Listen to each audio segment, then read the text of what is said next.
भार न जबै पयलिया झनकार बा पनिया भार न जबै पयलिया झनकार बा पानी भार न जबै पयलिया झनकार बा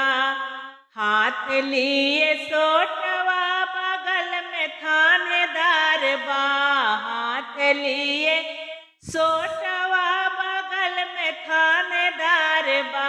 ससुर का है पतोहिया मोर बड़ी मजेदार बा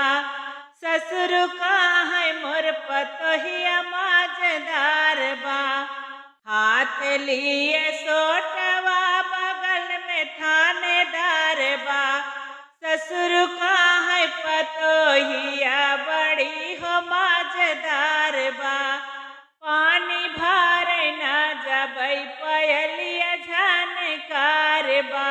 पानी भार न जबै पयलिया झनकार बा हाथ लिए सोटवा बगल में थानेदार बा हाथ लिए सोटवा बगल में थानेदार बा जेठ का है भये हुआ बड़ी हो मजेदार बा जेठ का है भये हुआ बड़ी हो मजेदार बा हाथ लिए सोटवा बगल में थानेदार बा जेठ का है भाहे वो बड़ी मजेदार बा पानी भार न जबै पयलिया झनकार बा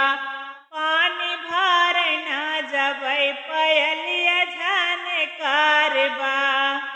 हाथ लिए सोटवा बगल में थानेदार बा हाथ लिए सोटवा बगल में थानेदार बा देवरा हमरा का है भौजैया मजेदार बा देवरा हमरा का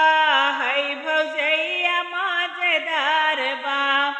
हाथ लिए सोटवा बगल में थानेदार बा देवरा हमरा का है भौजैया मजेदार बा देवरा